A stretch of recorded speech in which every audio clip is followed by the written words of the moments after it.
warahmatullahi wabarakatuh. Kami dari manajemen B 2020. Video ini dibuat untuk menyelesaikan tugas kelompok di mata kuliah Ekonomi Makro dengan dosen pengampu Ibu Rusnawati SE MM. Kami dari kelompok 10 terdiri dari 3 anggota. Yang pertama, Irawati, yang kedua, Yuni Awalia Syahrani, yang ketiga, Tika Dwi Maharani. So langsung saja, inilah dia video presentasi dari kami.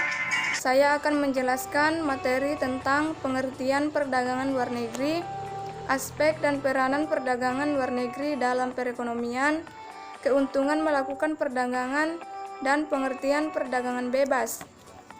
Yang pertama, perdagangan luar negeri. Perdagangan luar negeri adalah perdagangan yang terjadi di luar negeri.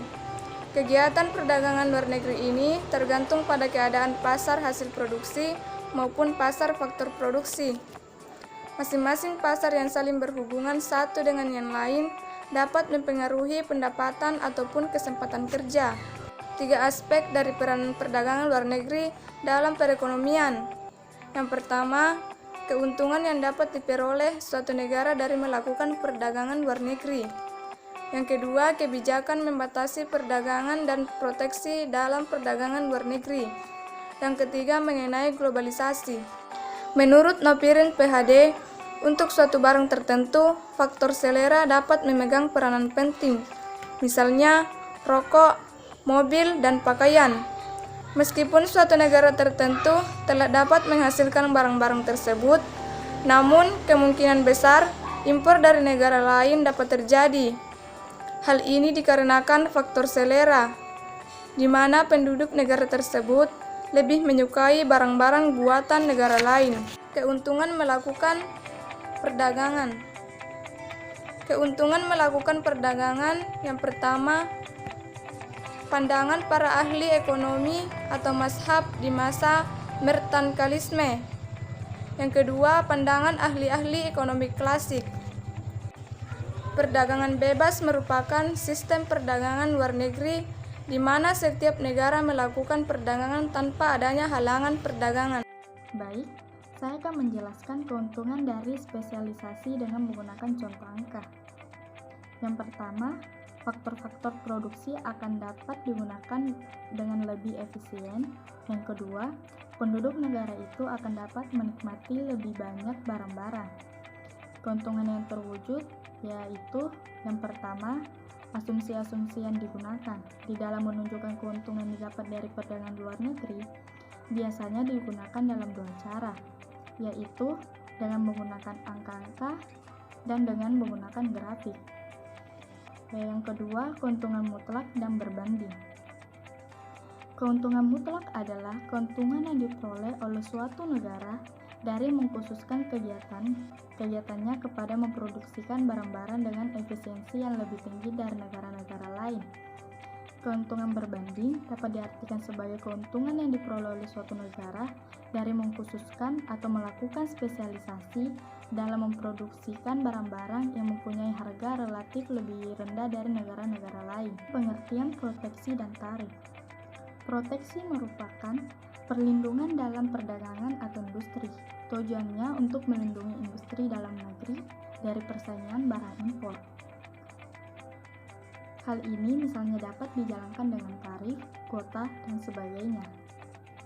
Tarif adalah pembebanan pajak atau custom duties terhadap barang-barang yang melewati batas suatu negara. Penggolongan tarif terbagi menjadi 3. Yang pertama, biaya ekspor, yang dikenal terhadap barang yang diangkut manusia ke negara lain.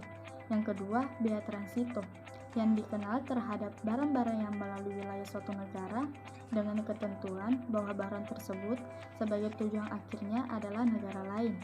Yang ketiga, biaya impor, yang dikenal terhadap barang-barang yang masuk dalam custom area suatu negara dengan ketentuan bahwa negara tersebut sebagai tujuan akhir.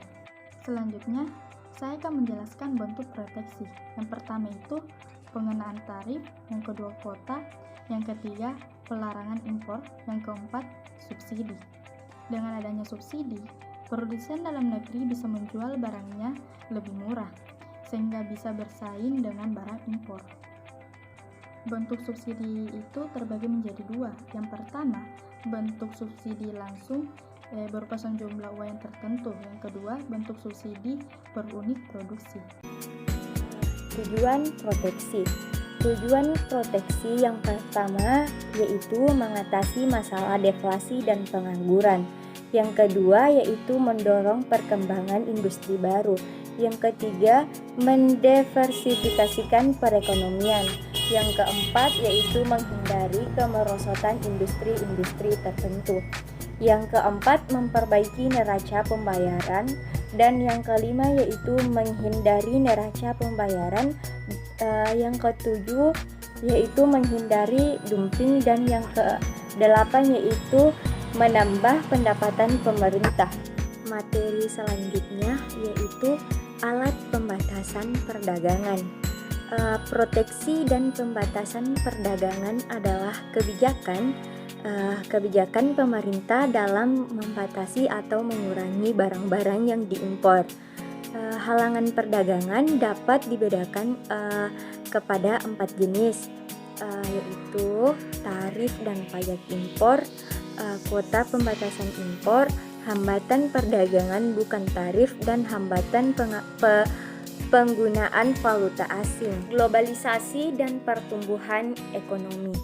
Definisi globalisasi adalah satu konsep yang sering dinyatakan orang pada masa ini.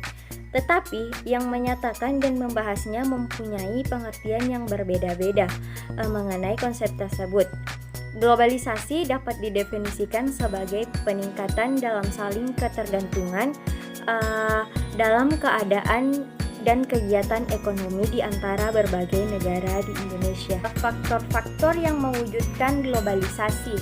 Faktor yang pertama yaitu perkembangan politik dunia. Yang kedua, semakin pentingnya praktik pasaran bebas. Yang ketiga, perkembangan perusahaan multinasional. Yang keempat, berkembangnya investasi keuangan dan ke berbagai negara. Yang kelima yaitu kemajuan teknologi dalam bidang teknologi informasi dan pengangkutan 10. Kebaikan dan keburukan globalisasi. Kebaikan globalisasi yang pertama yaitu produksi dunia dapat ditingkatkan. Yang kedua, meningkatkan kemakmuran masyarakat dalam suatu negara. Yang ketiga, meluaskan pasar untuk hasil produksi dalam negeri. Dan yang keempat yaitu dapat memperoleh lebih banyak modal dan teknologi yang lebih baik. Yang kelima yaitu menyediakan dana tambahan untuk pembangunan ekonomi.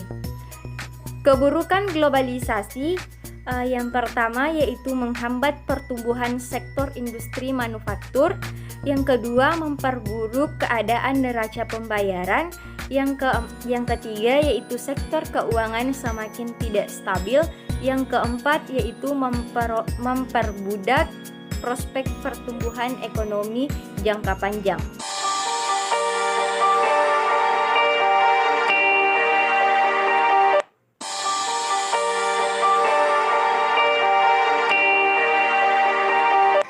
Cukup sekian video presentasi pada kesempatan kali ini. Kami dari kelompok 10 mengucapkan terima kasih bagi kalian yang sudah menonton video ini. Jangan lupa like, comment, share, and subscribe. Sekian dan terima kasih. Wassalamualaikum warahmatullahi wabarakatuh.